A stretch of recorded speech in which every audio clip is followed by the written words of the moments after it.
Great. Happy St. Patrick's Day for those of you who observe the Green Day. For those of you that don't, I am sorry about the pinches that Summer will be giving you upon exit of the building. So if you're not wearing green, you might want to run out really fast, past her desk later, because she has her pincers ready, let me tell you. Anyways, you guys, thank you for spending time with us. We have some exciting content to go over. We have a great sponsor today, but also a really big announcement along with going over the market stats that were at Family Reunion, and really just the state of the market. There's some great stuff in summer. I don't know if we already adjusted the temp or if you look at it. Yeah, thanks. You guys are getting a lot of value today. Be ready to take your notes. Sometimes these slides, as we get into the minutia, the mechanics of it, you can get a little like tuned out. And I encourage you, don't do that. Take notes. Almost every single slide, there's going to be some type of talking point that you guys can have with your clientele and help make you the economist of choice, right? So tune in, opt in, and without further ado, let's get started. Alrighty. Why is this not working? There we go. You guys, we would like to welcome, before you take a big bite of your sandwich, I'm really good at timing that. You guys, Emily, go ahead and stand up. We want to welcome Emily Love here to the office. Yes, welcome, Emily. Why don't you just say, just introduce yourself, quick 1 minute. Who are you? Why are you excited to be here? Hi, I'm Emily Love. I've been working in real estate for several years. I used to work in the commercial sector, but now I'm in residential. I was working in a virtual office setting, and I'm very excited to be here in an office again with people, instead of just seeing faces on a screen. So I'm really excited. I moved to Long Beach about a year and a half ago from the San Gabriel Valley area, like Pasadena, Glendale area. So I'm excited to meet all of you. I was introduced by Heidi Bailey. She's a friend of mine. So I'm excited to get to know all the rest of you. Awesome. Welcome, Emily. A great last name, by the way. Totally not made up and not a cartoon name. I know. It's a really good one. Thank you. We're happy to have you. Okay, Meny, you want to come on up here? I saw you squeak in here. How many of you guys have seen that there was a big partnership announcement today between Keller Williams and Zillow? Raise your hand.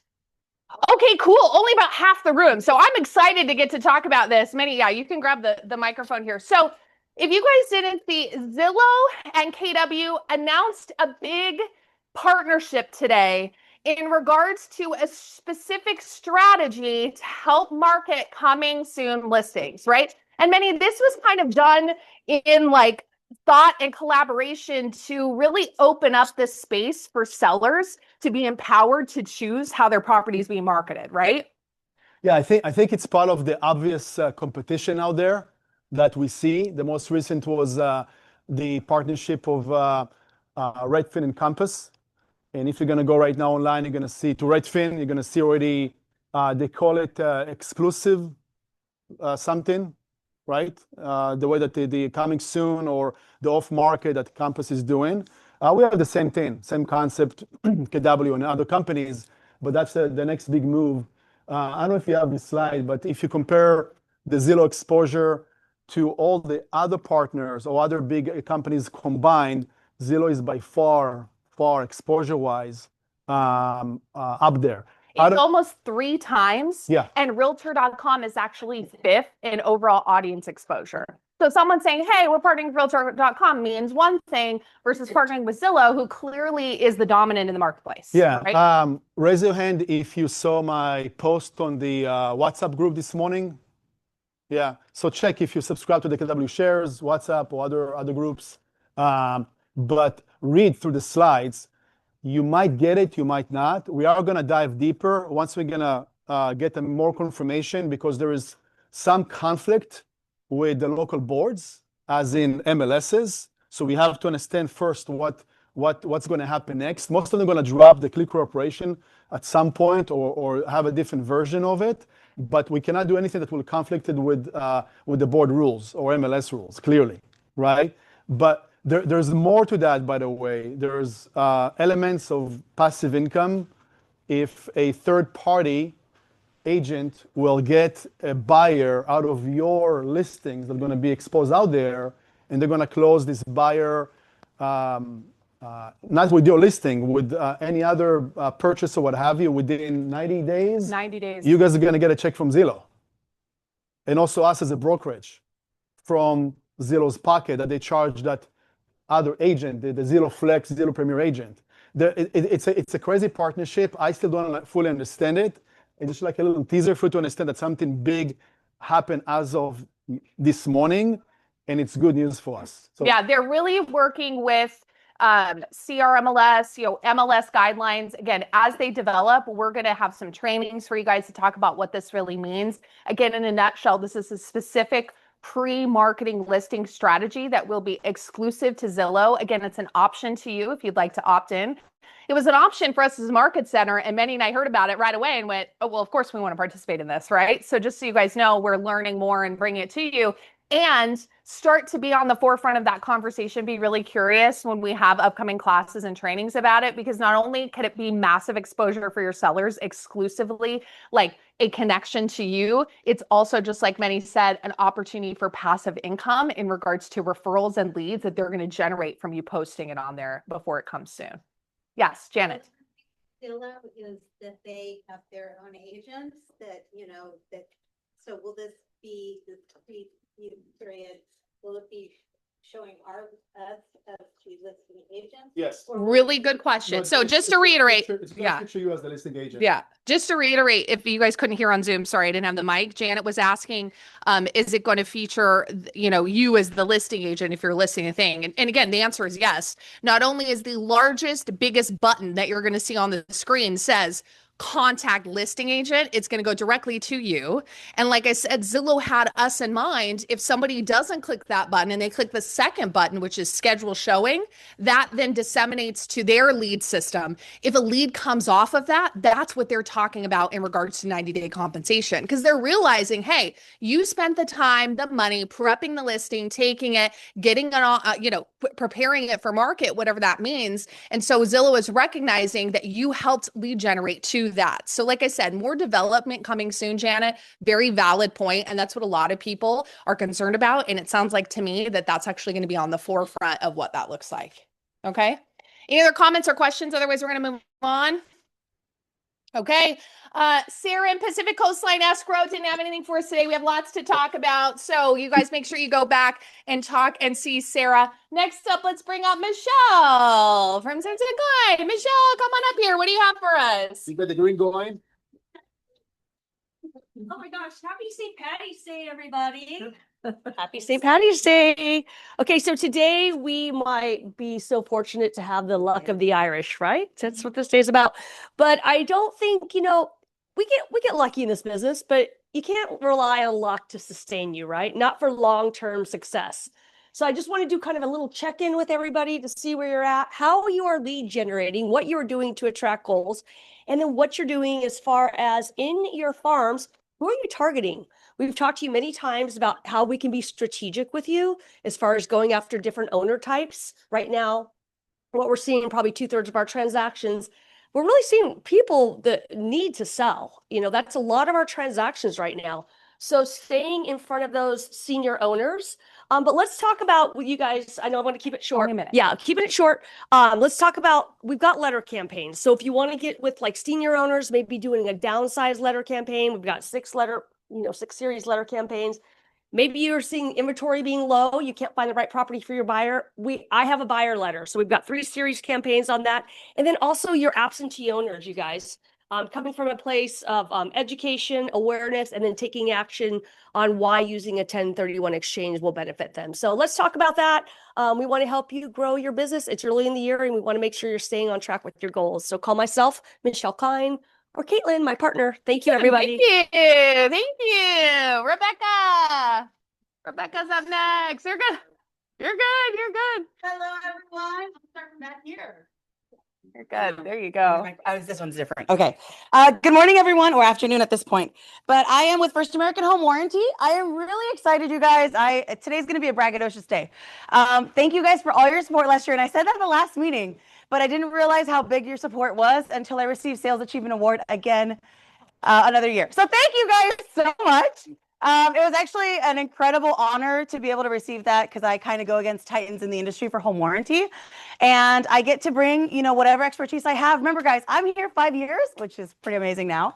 But I also have 35 years of experience with the team around me. So please, if you have any questions, if you have any issues, let me know. And how many have you guys ever experienced something where you had a heartburn about home warranty? Raise your hand, be honest. I'm hearing the groans, but okay, I only saw one hand. I'm here. If you guys have any issues, even in the past, ask me those questions. I'll help you understand what the logic is behind a company. I try to help you understand how to prevent that in the future. So I'm here to help you guys, okay? Rebecca with First American Home Warranty, and I'll make sure everyone got one? Here you go. Make sure everyone gets a little treat bag. Thank you. Yes, you guys, thank you so much. Oh, thank you.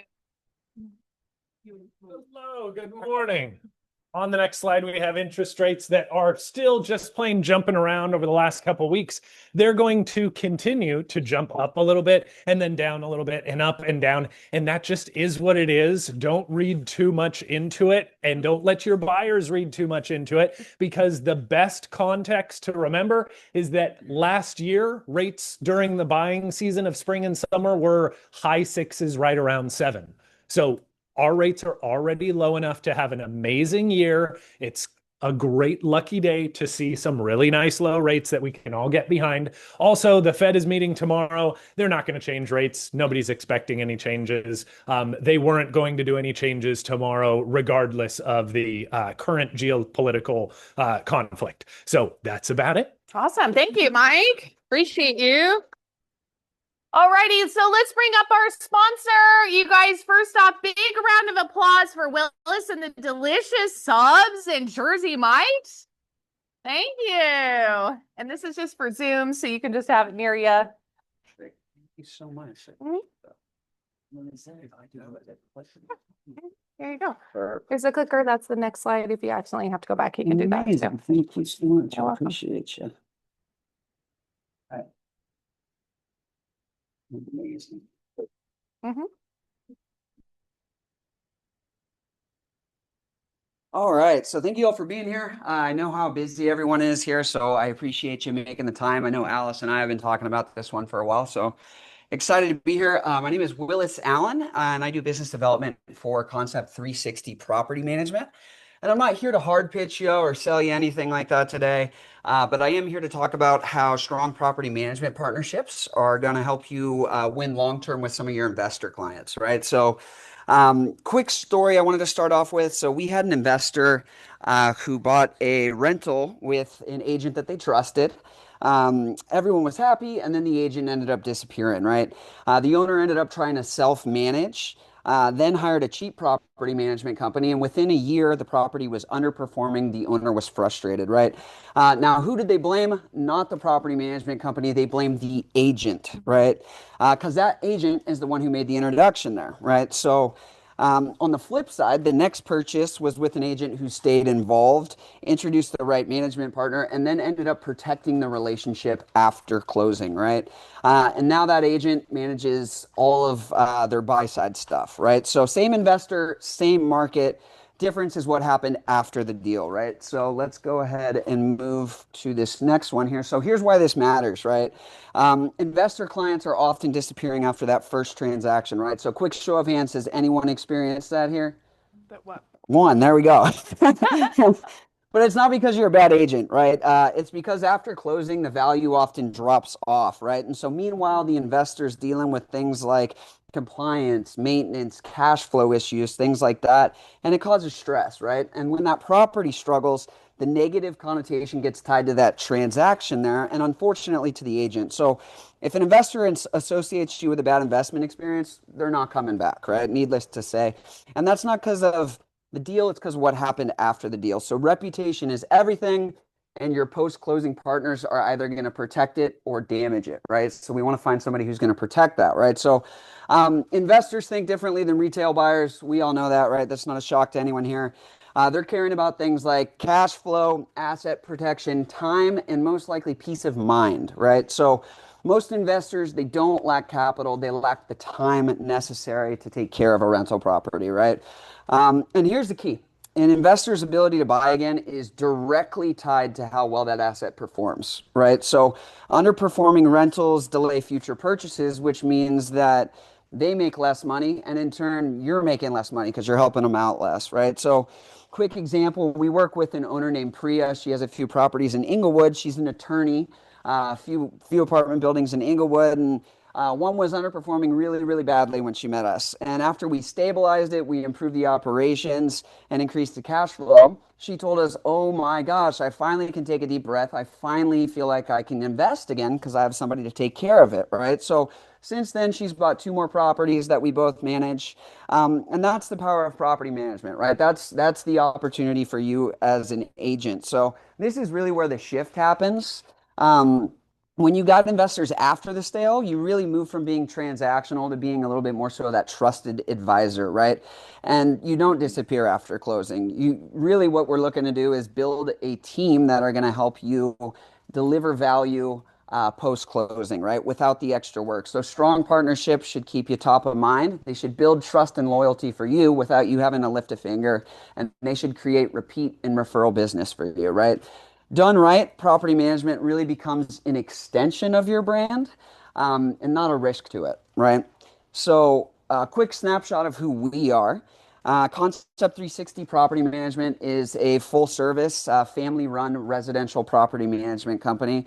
We specialize in single and multifamily, right? So we've been in business since 2004, doing business across LA and kind of North Orange County. I tried to show you guys here basically where we're at, but we're right up in Bixby Knolls here. And our core belief is simple. We believe in clear, proactive communication and transparent processes for our owners, right? So clients have full online access, real-time reporting, and a dedicated property manager. So no black boxes. They always know what's going on. And most importantly for you guys, we're agent first, right? And what does that mean? It means we don't compete with you, right? So we don't sell properties. We don't have a brokerage clause that allows us to list your client's property for you. A lot of property managers out there, that's the way they're set up, right?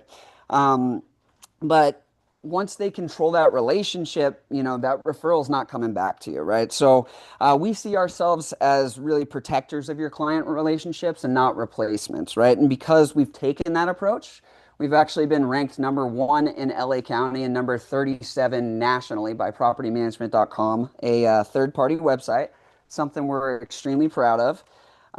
But here's how this works in real life, right? So you introduce us as part of your value either before or after the deal, and I can help you out with things like rent comps, property walkthroughs, strategy, any market insight. For example, if you're trying to break into a new market, maybe you don't know anything about, please give me a ring. I'm happy to help. And I'm not going to mess up your deal or anything like that. I'm here to walk through and be of support to you guys, right? So after closing, we handle everything day to day. While keeping you informed on the process and what's going on, because our relationship's a little bit different than something like a relationship with a realtor, right? We're speaking to these people on a regular basis, often weekly, right? So we've kind of got our finger on the pulse a little bit, right? And we're always the first people to know when they're selling, right? They're going to want to take a look at those rent comps. They let us know. And what happens in that case? I pick up the phone and I give you a call back so that you can go ahead and reach out to your client, right? So that's really how we help you guys maintain client control and then get the deal on the back end as well. So here is the takeaway. If you want long-term revenue, your investor clients are going to need those high-performing properties, right? And the easiest way to make that happen is by ensuring that they're working with a property manager who knows what they're doing, right? So start the conversation, ask about management, and show that you care about their investment after the close, right? And that's how you're going to create that repeat and referral business. So I want to leave you guys with a resource that I put together here. I've got some flyers for you guys, and it includes a great investor resource on the back for working with investors. But I'd love to connect with you guys one-on-one after this. I'll be staying until the end of the meeting. So if you have any questions at all, please feel free to come say hi, introduce yourself. Again, my name is Willis Allen with Concept 360 Property Management, and I appreciate you guys making the time. Awesome, Willis. Thank you. Real quickly, first off, thank you, Alice, again for connecting us. Real quick, roughly overview your fees. How does that work? Yeah. Hey, does it matter the type of production? Absolutely. So on the single family side, we're super competitive. We charge $197 a month to manage everything associated with it. So a little bit different. We're flat rate there. Our leasing fee, and I believe it's all on the back here so you guys can see it, but our leasing fee is half of 1 month's rent. Something that's kind of a competitive advantage for us. We actually show all of our leasing appointments in person. A lot of property management companies out there, they're doing the lockbox thing. Only problem with that is you don't get a chance to meet the tenants, right? So we take the chance to meet everyone face to face, look them in the eye, shake their hand, kind of get a judge of their character. And then once we lease it up, it actually comes with a year-long guarantee. So if they move out within that first year, we'll fill it again for them free of charge. And then on the multifamily side, we're at 6.9%. But if you guys have any other questions on that, feel free to come find me in the back. Thank you again. All righty. Okay, let's take a look at our closings. Heidi and Leslie team, Jason DeFault and Scott Baker, Stelios, Eric, Jessica, Emil team, Kim, Sopo team, Larry, what does that equal? Solid $8,150,000 in overall volume over the last week. Okay, we have a couple of new listings here. Altadena, Jasmine, Duran. It's listed for $799, 3-bed, 1-bath. Jasmine has another listing in Whittier. It's listed for $1.15, 3-bed, 2-bath. Esmeralda has a beautiful listing in Westminster. It's listed for $1.349999, 4-bed, 2-bath. Allison has a listing in Ann Arbor and Lakewood. It's listed for $1.975, 5-bed, 3-bath. And that's it. Any listing pitches, buyer needs? Speak now or forever hold your peace. Yes, Alice. Okay, I'm bringing a property back on the market at Sovereign Park Estates. It's a 2-bedroom, 2-bath. Thank you. 2-bedroom, 2-bath. Upstairs, it has inside laundry. It's going out at 520, and it should be available to see by next week. Awesome. Thank you. Contact Alice Billman. Thank you. Anyone else? All right, moving on. Meny. Let's get nerdy. That's not nerdy. Let's get nerdy. We like fun. Nerdy is Mike and Alex. That's for us. It's like the other stuff. You want this? Yes. Yeah. But we're gonna go really fast. Raise your hand if you don't understand, or if you have any questions or comments. We came back from Atlanta a few weeks back and got the whole what they call vision speech. We call it real estate market updates. That's really what it is. And we're gonna go with a few layers where we're going to talk about the macroeconomy. We'll talk about NAR trends and other stuff that are, might affect us, might not. Most of it is just, again, trends. And it's good to see every 6 months where we're at and where we might go. They've been very consistent to predict how things will be based on trends. And they're always spot on, okay? KW has the whole research team, which they get a lot of data from, different resources, and they kind of, combine everything for us to simplify it and talk about the overall number. It's more like for the new people in the room that we do it every 6 months, pretty much, if you don't get to travel with us to those conventions, right? So let's talk about the big numbers, whatever drives the overall, real estate in the country. So, oops, did it jump? Yes, 1 second, making sure. Didn't jump too much. Okay, home sales, those are annual sales. This is in millions. And what are you going to see the projection for 2026? Anybody can see from far back? Oh, you have the screen over there. What does it say? 4.3 million units. Is this higher than the last 3 years? Yeah. Yes, it is. Okay, it was 4.1 million.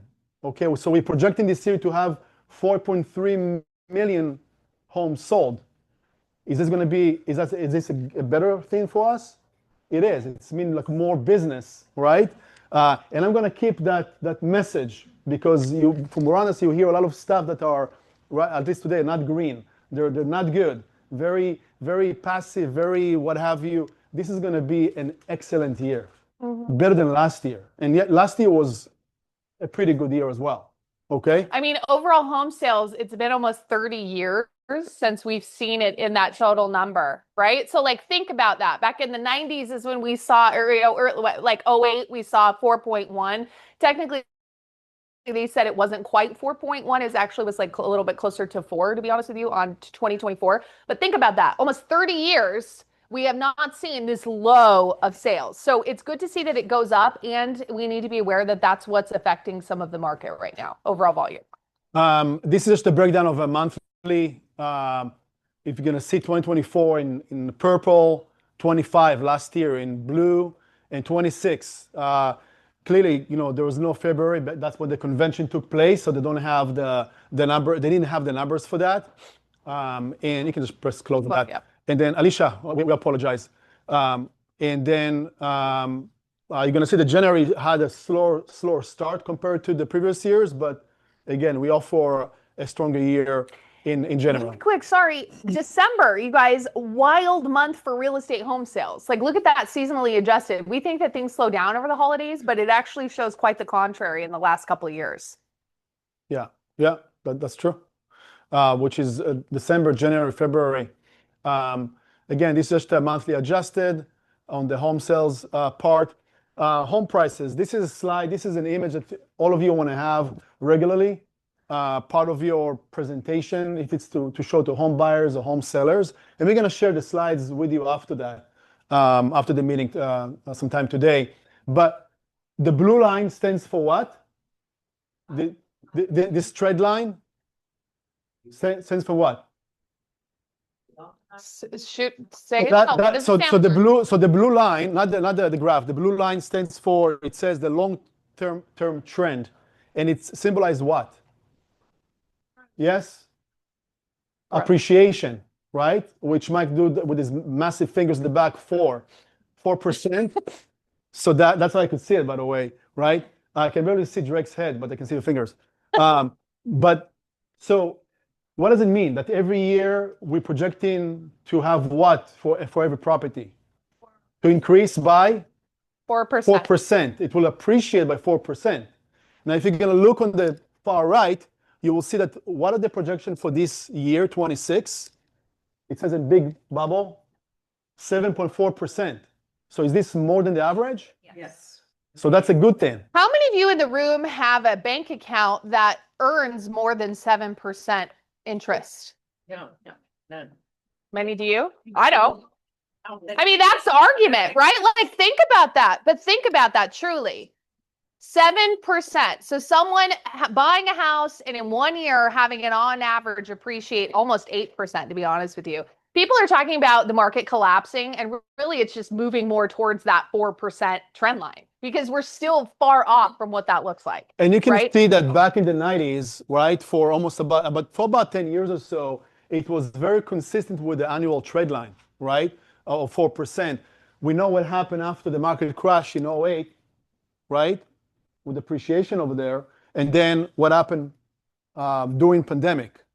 So we're still ahead, but it's still reasonable. It's not like the 20% or what have we saw in one that is spiked like that, right?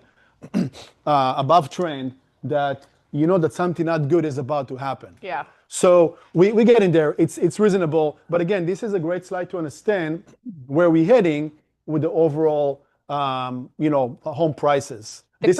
Yeah, sorry, go ahead. Go ahead. I was going to say the current expectations really is a gradual normalization closer to that 4% trend rather than a significant drop. Do you guys follow me? So it's going to just slowly not grow as much till it gets closer to that on average 4% trend, not like a drastic drop. Yeah. And regardless, like what spectrum you're at. I mean, clearly, if you're an aggressive investor, you want to buy cheap and you want the prices to drive up. But at some point, that also doesn't make any sense, like we've seen the last couple of years, because all those investors, they're looking for a deal, but their margins drop significantly. You with me? Cost of goods going up. So steady and boring is really the best market to be in, unless you're looking for like a one in a lifetime kind of a market, right? And that's also limited to a very, very small group of people. So we want the boring and the consistent, and we slowly getting there. different breakdowns. You can see those kind of graph of the historical appreciation throughout the years. It's pretty nice. You can go back and then research, compare that to different events, which it shows you, and you can understand how it aligns with the overall trends of real estate. This is historical. We cannot predict it, but you can better understand how it affects other parts. Okay. Total market volume. So this is the relationship between the volume and agent count. That's where the opportunity lies for us. What are you going to see over here? This is in trillions. So if you will see, let me just double check one thing. Yeah. If you're going to see on the far right, you'll see that they're projecting this year to sell, for us to sell how much? Well, how much to be sold in 2.4 trillion. Okay. And if you're going to look at the overall graph, at least since 1999, I mean, historically, it's the highest, right? Overall. How are you going to rank this year, 26, overall in real estate? Like what number, the best year ever? Projecting. The third year, Third right? best year. Yeah, third best and year. the funny, That's good. And the funny thing is that, because we've been pitching the same thing over and over again, if you want, going back to 2023, we said that's going to be the third best year in real estate historically. And in 2024, we said it's going to be the third best year in real estate. And last in 2025, we said it's going to be the third best year in real estate. And this is going to be what? The third best year in real estate. So we're slowly getting there, but it means that this year is going to be the third best year in real estate, which means it's going to be better than last year. And the question is like, what is your fair share from that third best year in real estate? Also in conjunction with, like you said, the NAR agent count, which is significantly dropping. We're going to go through some of the NAR stats. I'm not sure if that's on there, but again, these are the numbers of people who are either not renewing their license, not becoming active anymore in the marketplace. So you see that number is dropping off since 2021, 2020, because people got their license thinking, oh, it's easy to sell a house. Everyone's making all this money. And now they're slowly pulling out. So not only is it going to be a lot more volume, you're going to have a lot less agents doing that amount of volume. And you can see that this blue line, right, the blue graph over here, it shows the trend of the agents, the licensees in the US in general. 20 years ago, it was almost the same number of agents. Actually, it is because there were more dropped the last few months. Okay, 20 years, the same number of agents, only way more sales. So if you're consistent in this industry, you are clearly making more money with time, right? Or if you're very, very specific about how you run your practice, you're going to get, your piece of your fair share of the business. So that was market share. Inventory.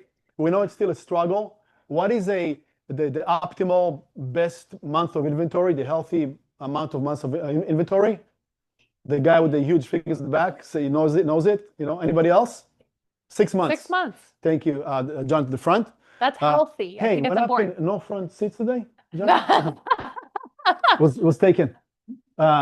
6 months. And we see more and more different market shares the 4 months, which is not bad at all compared to, if you remember the pandemic years, 2 months, 3 months, very, very tight.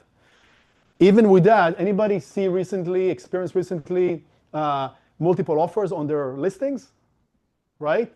So even with that, I mean, it's still growing, but there's still competition, right? But that's if you're a smart agent and you know how to price it right. That's a marketing price, not the selling price. When stuff was selling too quickly, we as agents had no time to market the property or gain any type of exposure in that way either. So I think it also is important for us to recognize it actually does us better to have it be on the market just a little bit longer, to be able to open houses, flyers, lead generate, to eventually get more business. Rates, Mike mentioned that. Again, if people are worried about rates, show them this little graph, go back to the 70s, 80s, look at the numbers over there. This is right now, still very, very affordable money, right? Which that's the meaning of the rates pretty much, like the cost of money. And we're, again, mid-5, high-5s, that's the projection to be around that number. And that's really, the 5.9, by the way, that's like the sweet spot. So if you can stay the entire year in the mid to high 5s, this is like perfect number for us. as an industry, right? Consumer always wants less, but it doesn't mean that it's a good thing. Like you saw what happened back when the rates were like in the 2s, 3s, that it wasn't a stable market. It was pretty scary for a second as well. Doesn't matter how much money we made and how much sales we did. Again, we want boring and stable. It's better for business for the long term. Mortgage rates, again, that shows you like, those graphs over, the 30 years. This just shows you that about 50%, right, of the homeowners in the US, they have over 50%, they have 4% or less of interest rate, which is a great, again, cost to have your mortgage. And look at the 21.2, the yellow pie, 6%. Those guys already refinanced or will refi at some point.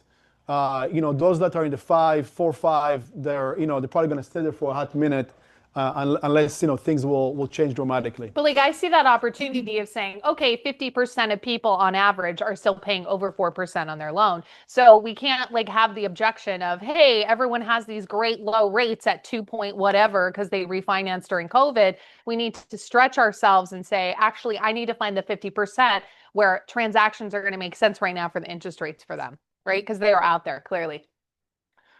This is a key point as well when you're talking to your buyers about affordability. Is it more affordable to buy a house today than it was back in the 80s? Yes or no? Yes, it is. Yes, it is. It's way more affordable to buy today a house than it was back in the 80s. Why? Because if you look at the 80s, by the way, it's okay if you're confused. That's what we're doing. Questions. Yeah, ask questions, comments. So the reason is that back in the 80s, you needed, can you tell them to be quiet? Yeah. Back at the 80s, you needed half of your household income, whatever you earned, to be able to afford a house, to pay for your house, for your property. Today, that's the yellow line I'm looking at. You only need about 30% of the household income. So it's more affordable today than it was in the past. Now, if you look at the trend, right, average from the 70s until the recent years, it's about 27%. That's the kind of the average. So you can see more or less like a little bit above the trend or under. So they're projecting this year to last year, sorry, they ended with about 32%. So it's still about a third, right, of your income. That's yes. Not, I mean, that's compared to 50%. Could you imagine 50% just going to your mortgage? That's not food. That's not car. That's not anything else. That was, a lot of people have that example. So the fact that it's down to a third, that's a win. That's a really big win. Consumers feel like things are too high. That's consumer sentiment. And we're a part of that machine that can help change that thought and challenge that thought process to have this conversation. And I want you to, when someone is telling you, did you ever hear someone telling you about anything, even yourself, say, I don't know if I can afford it. Right? Yeah. From time to time. Well, how do you know? Did you do enough research to understand if you can afford it or not? Do you understand the plan that is out there? Do you know the path together, right? Think about yourself in anything in life. You want to have this kind of whatever that is. I cannot afford it. How do you know I can afford it? Or the better question to ask is, how can I afford it? What are the steps? What is the path for me to be able to afford this thing, right? And if you're stuck when it comes to as a consultant of real estate, go to Alex and ask, hey, let's do an assessment. And they'll do like in a very quick, kind of audit, right? Or pre-qual, income versus debt, expenses and what have you, how much they're able to afford to purchase, really, okay? So if someone is telling you, I don't know if I can afford it, for you, it's the best opportunity to educate. Yes. Does that make sense? All right. Affordability, let's look at the US economy. Again, there's a lot of data over here. We're going to run through it. They did it to get us confused, so I'll do the same way right now. GDP stands for gross domestic product, which means what? How much we spend, produce, spend, the same thing in the economy. And they want the economy in the US, they want the GDP to be what? What number, percentage? About 2. Okay, 2 to 3. Okay, no less than 2, no more than 3. That's like the healthy spot or percentage. Look what happened in pandemic. Okay, almost 6%. We felt it. We felt it, right? So, and what happened when pandemic started? Clearly, that was a negative. Same thing over here, and after the crash, at some point, was a negative growth or spending. People didn't spend money, didn't produce. Are we right now, as of last year, 2.2? Is this a good market? Very, very much so. Okay, very much so. It's very stable. More than it was in 23 and 24. Okay, so and same thing right now. There's no projection for 26 yet, but we're around the same GDP. That leads to unemployment. What is the percentage that they want to see in the US for unemployment? About? Say again? About 5%. That's correct. Okay, they want to see around 5%. Do they want to see 0%? No, there's got to be some kind of a margin over there. Otherwise, Right? there's no room for people to move up, move out, retire. Like you're going to have some numbers of unemployment in there. Does that make sense? Like you will always have some percentage. And if it's too high, then it's throwing everything else off, right? So talking about job openings, you know what industry is really, really throwing all this off? The healthcare industry. But we'll see it in a second. Yeah, we're going to see it in a minute, but yes. But what do you think it means if there was like close to zero unemployment? It means what if you look at this graph? When it comes to look at the yellow line, it's job openings, right? And as of the end of last year, there was 6.5 or so million job opening and about 7.5 million unemployed people. So if it's like almost no unemployment, it means that there's not really any jobs open or offered to people to, meaning there's no growth in the economy. That's part of it too. You're seeing a lot of job openings close. Again, we're going to get to that slide due to technology and AI and some of those fields that are, limiting and streamlining some data analysis, editors, things like that. Yeah, so this is just shows you and there's by the way, there's a offsetting offsetting over here, whatever is open, whatever is claimed. So the numbers, you really have to, geek out and understand the meaning of the numbers behind. But like 2025, I have to geek out for 1 second. Annual jobs added in 2021 was 7 million, a little over 7 million jobs were added to the industry, like overall in the US economy. In 2025, only 181K were added. Like, think about that for a second. Companies that are not creating new positions, that are shutting them down, there's just not that new revenue and needing to hire, and that is impacting the U.S. economy and overall affordability. And in 2020, almost 9.5 or just 9.25 million job lost. Okay, so but by looking at that, you can understand the other trends as well. There's no way to predict it, but I think GDP and other forces we're going to look in a second will maybe better understand, to see where we're going. You mentioned health. This one's huge. This one shows you, look at the purple colors, okay? And the boxes shows you where the growth should have been. So clearly you can see that the health almost doubled when it comes to their job growth, okay? Well, it's good if we need it, but it clearly shows you where the, most of the economy or trend is going right now, what kind of aspect of the economy is booming in a way, which is interesting. Yeah, we're seeing new healthcare buildings being added. We're seeing new programs added. Have you guys noticed this? That a lot of hospitals now are advertising more spaces they're opening, new centers, all of that takes employment. And then look down at the bottom, somewhere like government, right? Look at all the jobs that should have been grown historically over the last 10 years, when in reality, it has significantly lost that battle, because we know the government is helping consolidate. They're shutting things down. They're having to eliminate some of their programs in order to be able to handle the financial stipend that they get every year through taxes and levies and things like that. So a lot of data. This is an interesting slide as well, and Gary spoke about that. Wealth and income. It just shows you wealth growth by income level. The yellow line at the top shows you the top 1% wealthy in America. And the blue line over here shows you the bottom 50%. And now do you see the big gap? Why do you think this big gap, this jump happened? Mostly because of what? It's one thing that we do for a living. Real estate. Yep. No magic pills. No like cash that was found somewhere. No gold mines. No bitcoins. Real estate. So the gap is widening because of real estate, right? Now it's a combination of commercial as well, not just residential. But it clearly shows you that the path to build wealth in this country is through us, is through real estate. What number do you guys think, like, would you need to earn to make it in that 1%?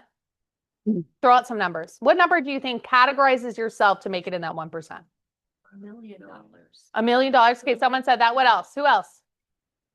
Literally, that tier, it's 730K of approximate income annually to make it in the 1%.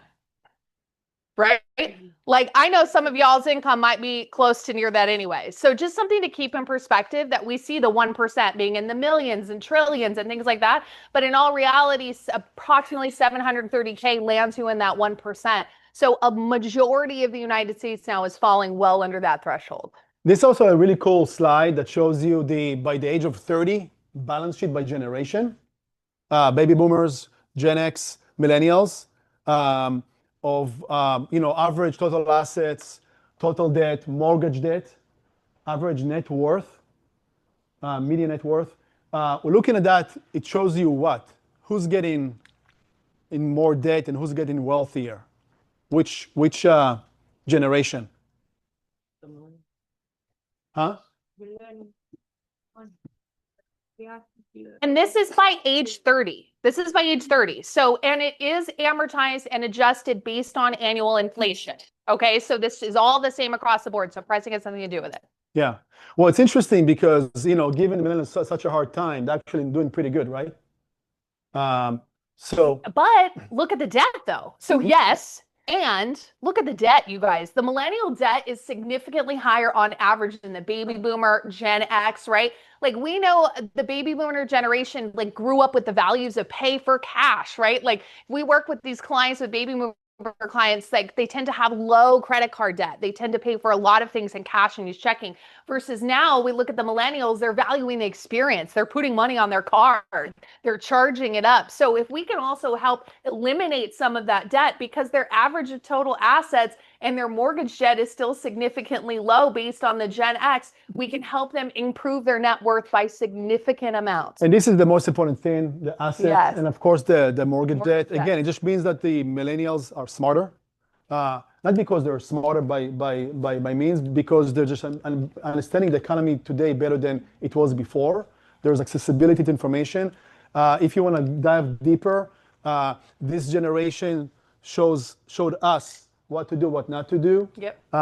This generation over here, by the way, still baby boomers holding the majority of the real estate in this country, right? So, which is a whole different conversation. If you're not tapping into not tapping into that generation as in a sense of like how to work, how to help to if it's inheritance, if it's probate, if it's just whatever sale, this is again the biggest thing. You had a question? Yeah, real quick question.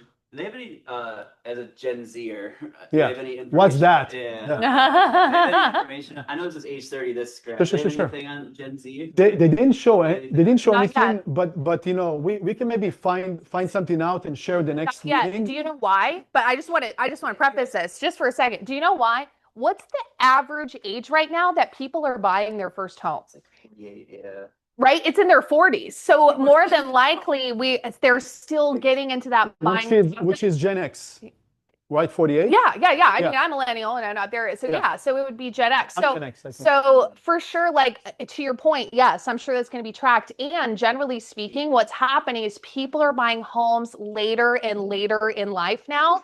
But yet those numbers are telling us they really don't need to be waiting that long. And a part of what's affecting the long wait might be either consumer sentiment of not having the right education to know it's important to buy, or keeping their credit card debt low and making sure they're financing and being really smart. So great question. Yeah, I'm closer to millennial anyways, because I'm 27 here soon. Yeah. But, like I'm like the Gen Z I know is like 96 to like mid 2000s, For sure. around there. So that's what I was just Yeah, like. yeah. I know they're still like 18. They're still a little young to buy stuff. And I think it's really important to understand those things because like like, let's say Gen Z, what have you, the sooner that you understand that, all of us are gonna get there anyways. Just the question is like how fast you get there.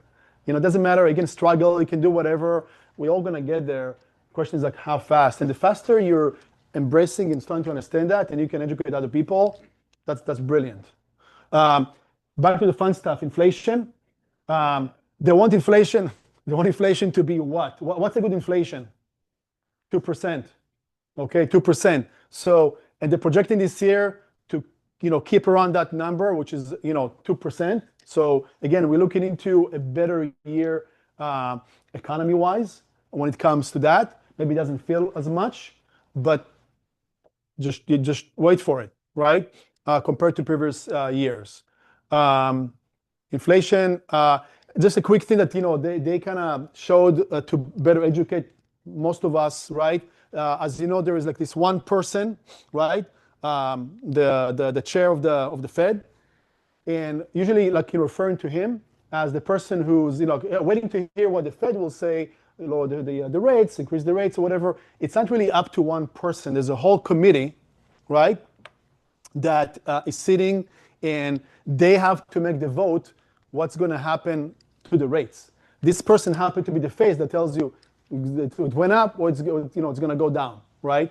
The point over here is it's not really up to like one person. Exactly. And they did put emphasis to break it down so we'll better understand that the majority of the committee is appointed by the government for 14 years term, president by 14 years term, which is all of them are still, I believe, are still there.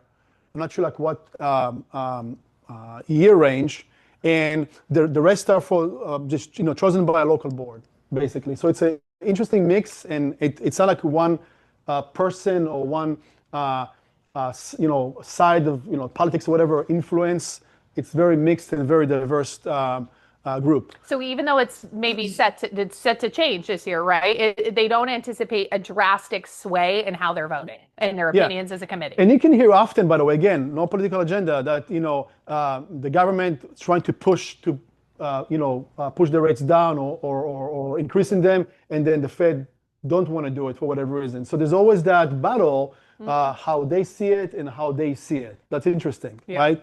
So, but it's part of the game. This is basically shows you the Fed policy and the mortgage rates. There's a direct relationship with them. The blue line shows the Fed. It's always a lower rate. And if you're going to add about, Mike, 2.3, 2.4? So 2.4? Well, so if you're going to add to what the Fed rate is, 2.4, that's going to be your mortgage rates.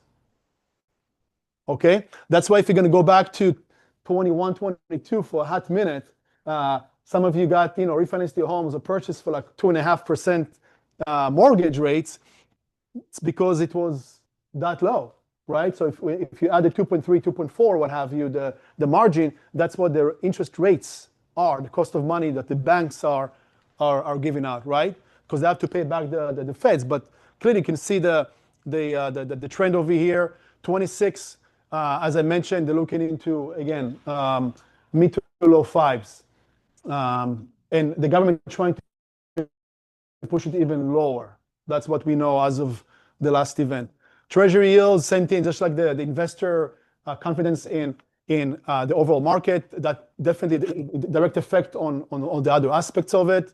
Always good to look at that. Consumer sentiment, the same thing. Same thing. I'm sorry, but go back to that slide, Meny. That's so important, real quick.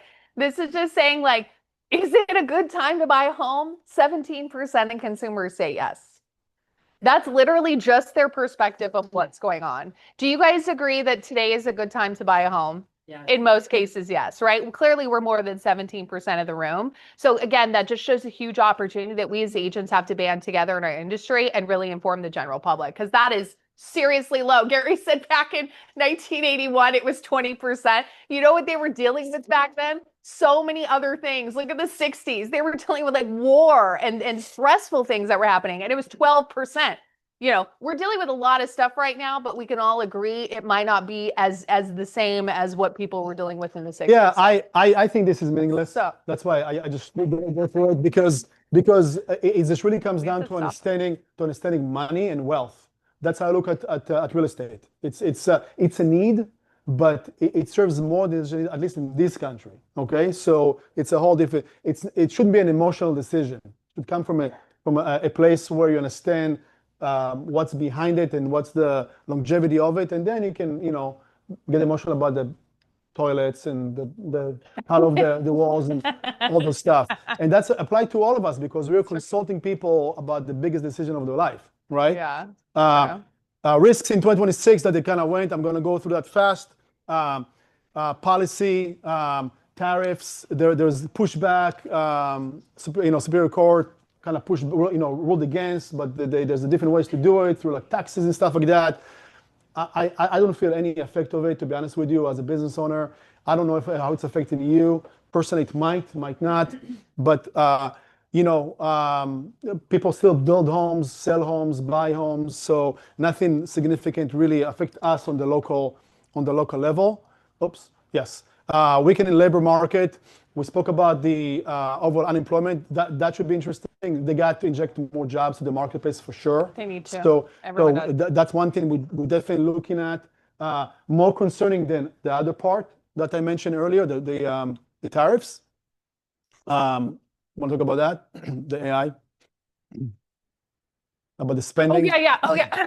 Yeah. So basically talking about the different spending that's happening and investing into AI and how it's literally changing the way that our economy is working. Companies are putting billions of dollars right now into streamlining their processes. Well, again, which ultimately more than likely will eliminate some jobs based on basic data tasks, right? So they're highly investing in this. You guys can see, I don't know, I can't remember Many if it's a slide in here. It was one of my breakouts, but it talks about the amount of money that they're investing in AI basically is the entire money that people were investing in the internet times 3 right now in the overall numbers. So yeah. And Sorry, comment or question? Yeah.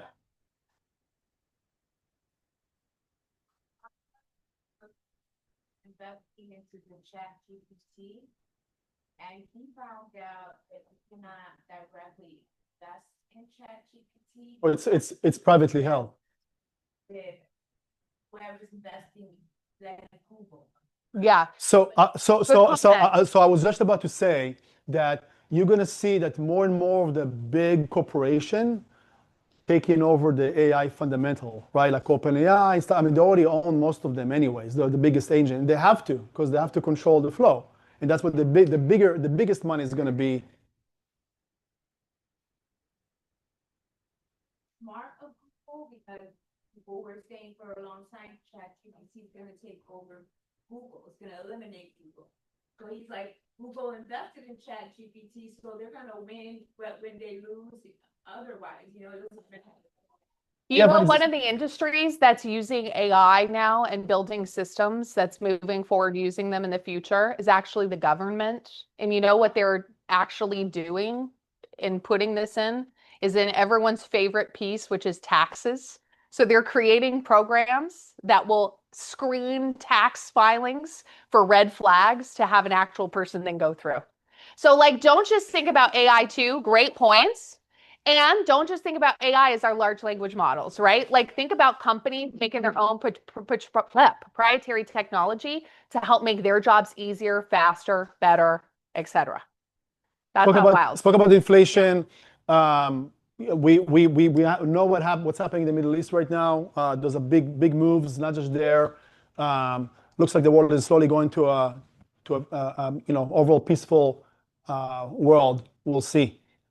Trade policy, the history, we went over that last time about where the money back then, the yellow from tariffs came from, and then how it looks like today. So it's a very almost non-existent portion. Everything mostly come from income tax that we pay and other aspects of the economy. Let's see, this is a dive into NAR. Size per agent, gonna, as we mentioned, increase this year. So again, more business for you if you're gonna tap into it. That's just gonna come to you. You have to go and claim your fair share. But if you do, you're going to have more business this year compared to last year. Volume per agent as a result will increase. What you see is those are national averages, 3 million. It's like 2 sales, 3 sales over here, really. But again, that's overall a better year than the last few years for sure. Listing with the price drop. We talk about this all the time in our meetings, right? We're going to see we see a decrease overall, but that's also because agents know how to price it better. You know who was winning in this? And I don't know if it was another slide, so I apologize if I'm getting ahead of. But you know who's winning in that price drop category, believe it or not? Luxury. Luxury has fewer price drops right now than the average residential over the last 6-month period after they gave this. Isn't that interesting? I thought it was the opposite in our area. It might be, but just generally nationally, they had fewer price drops in the residential realm. Just overall, a history of number of new listings, 24 compared to 25. You can see there is a higher number in 25. Probably going to see more in 26, as we mentioned earlier. Distress sales, if you get a call, hey, let me sell you leads for foreclosures or whatever, say thank you, but no thank you.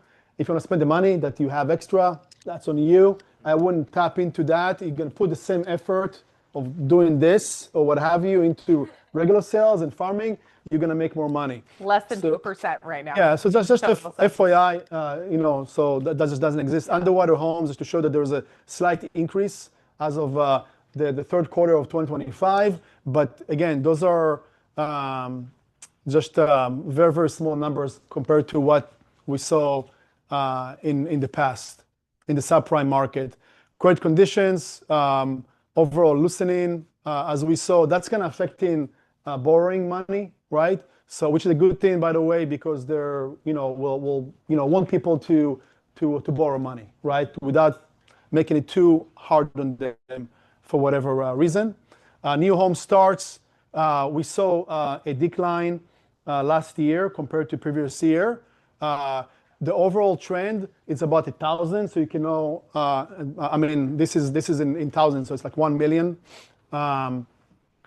Still huge pent-up demand. I just have to say. That's what they want to see, but it's not too bad. It's like what you saw like after the post-crash, the numbers over there. So it's still a relatively healthy market when it comes to that.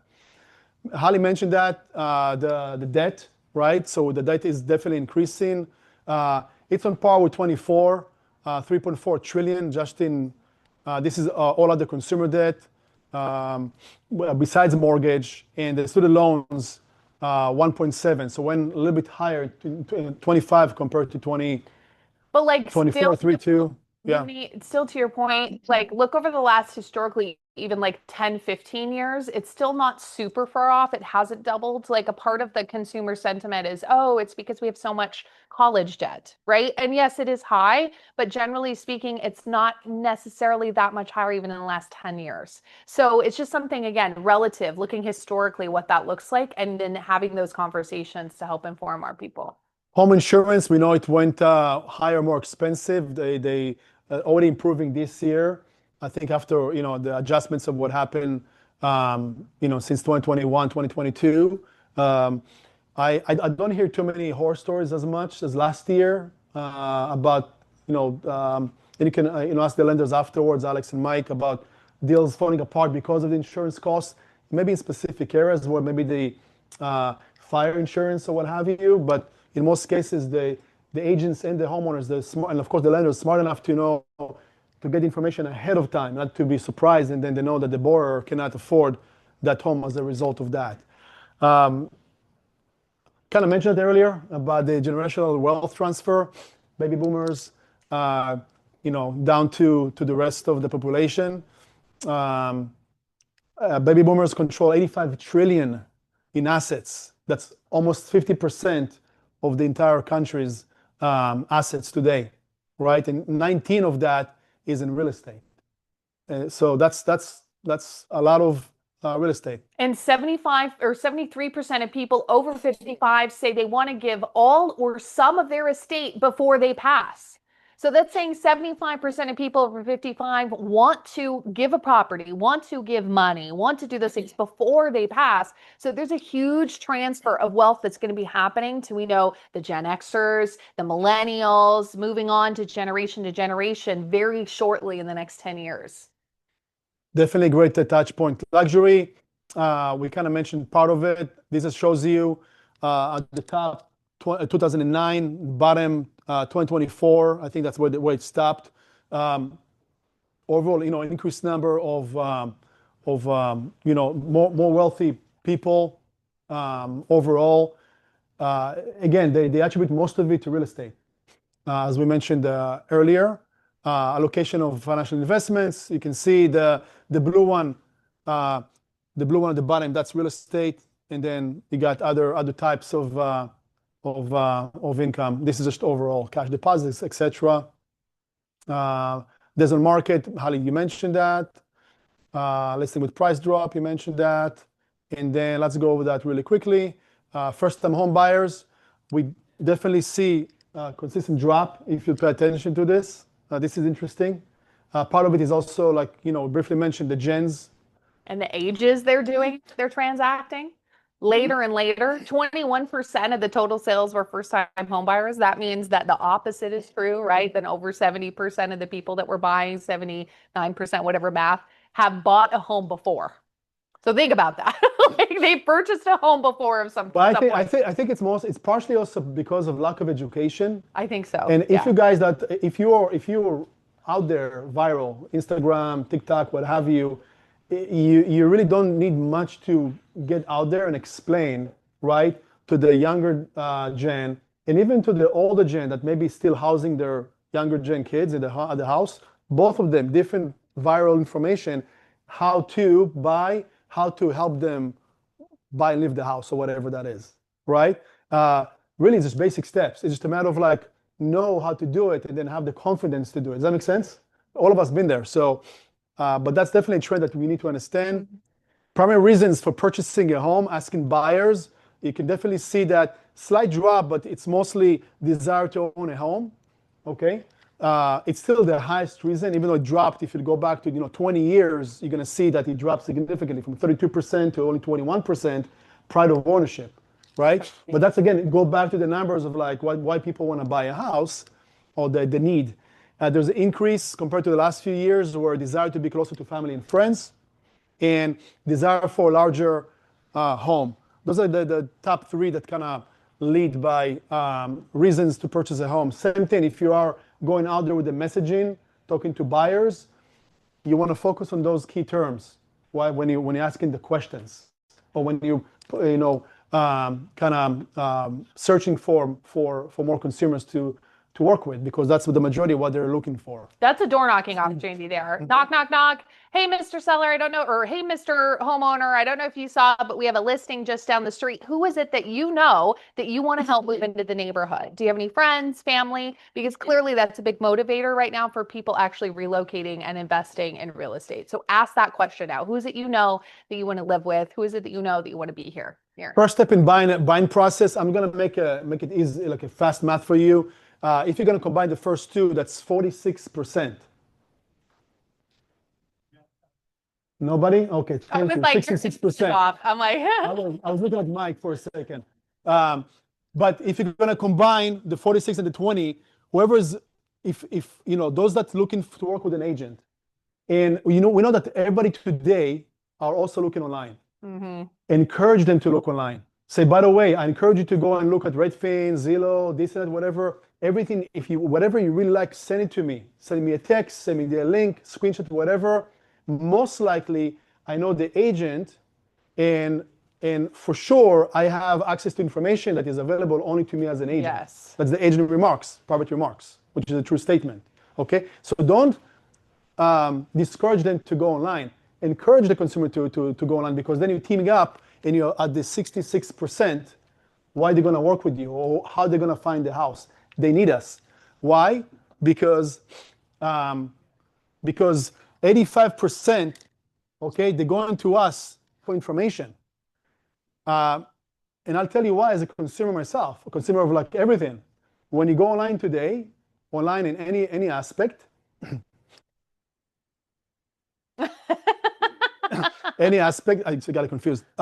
Any aspect, because there is more easier access to information and so many different platforms, it's get more confusing, right?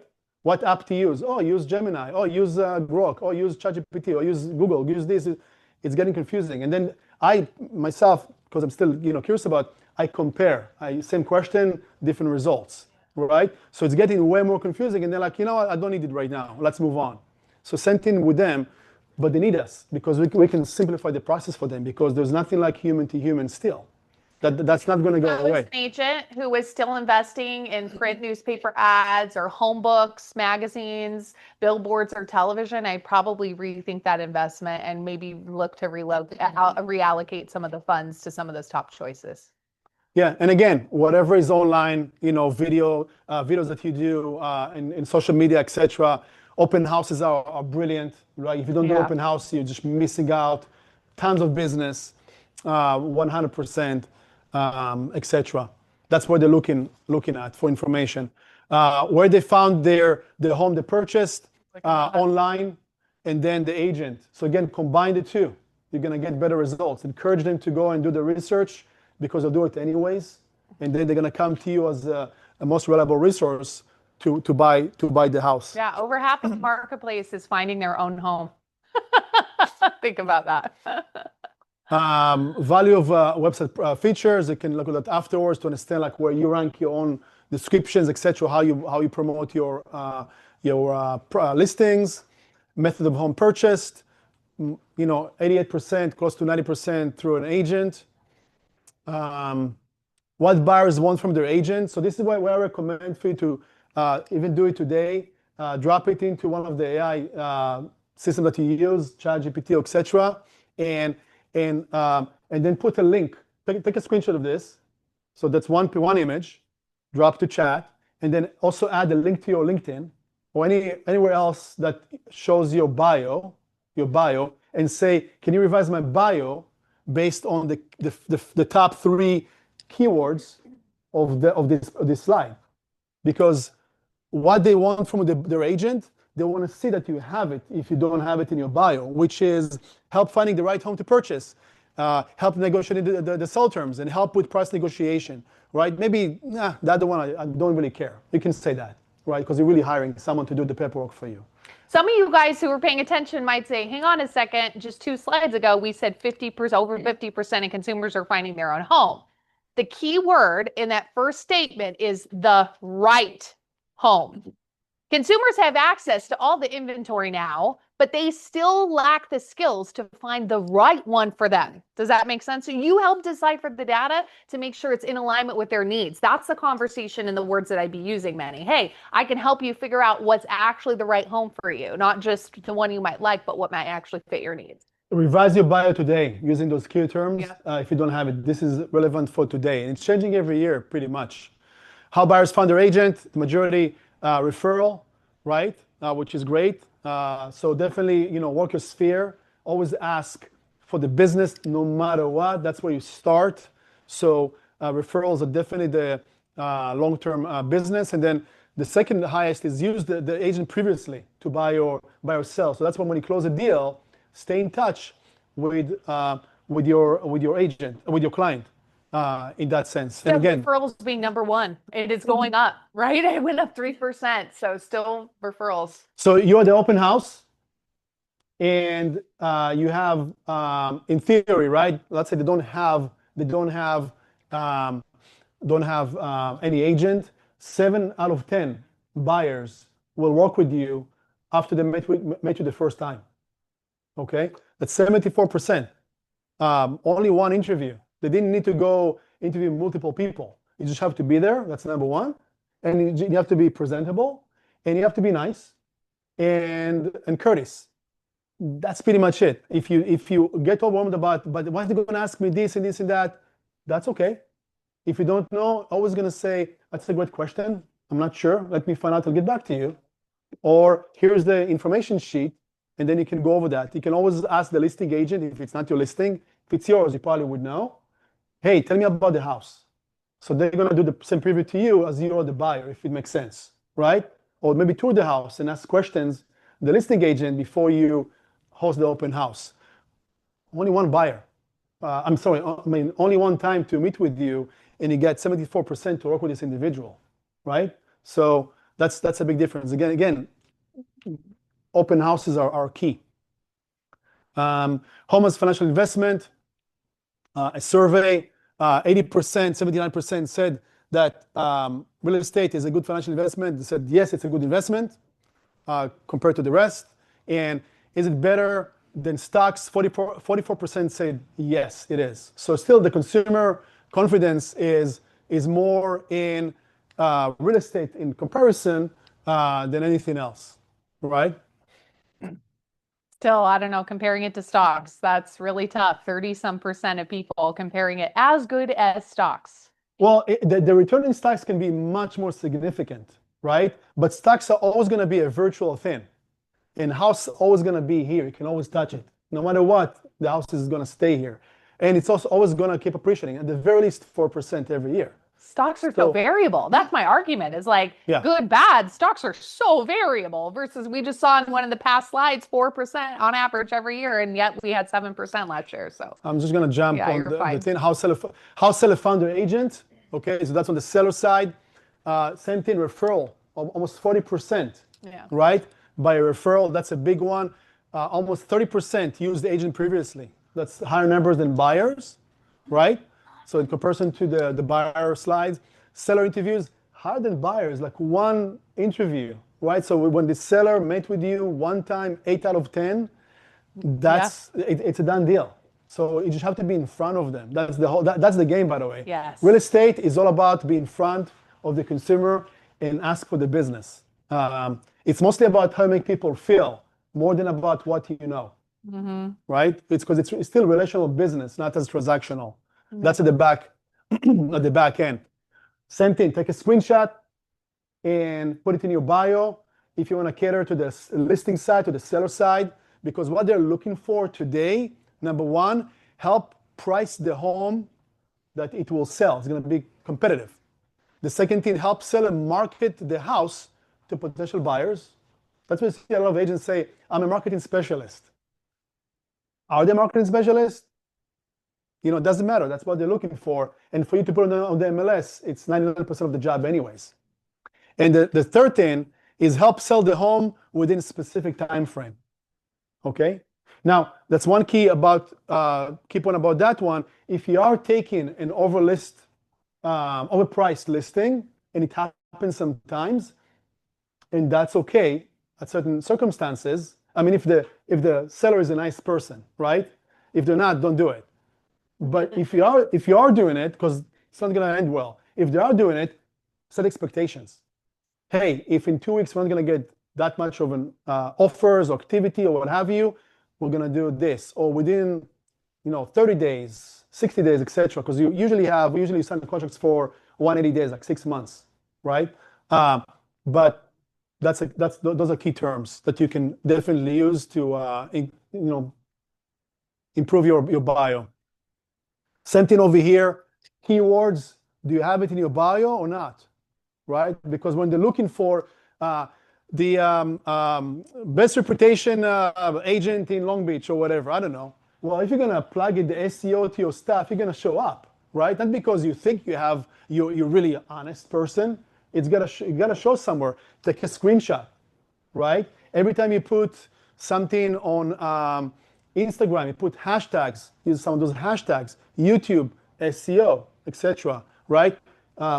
Bio, whatever that is, use those keywords. Testimonials are really important. That's what that slide tells us too, to make sure that we're putting that out in the marketplace. So we hear other people and other consumers use the words like honest and trustworthy and easy working are really important to future clients. Most listings today, as of 2025, still sell through us, agents, 91%. Okay. So that's really what we want to focus on face-to-face with the sellers. No incentive. I'm going to skip that. That's the last slide. That's it? You want some more? Thank you. You guys, big round of applause. Thank you, Meny. All right, quickly through the rest of this piece. Upcoming classes, two things, you guys. We're having our poker night, and it's going to be a blast on Thursday. Come, we're going to have some poker tables set up. Doug and Summer are working hard for some little decorations. There will be a mini little contest aspect to it all. You don't need to spend money to do a buy-in. Thank you, of course, to Alex, and we're going to have a good time together. So come here to the Market Center. 4 o'clock, we're going to have a great time playing poker.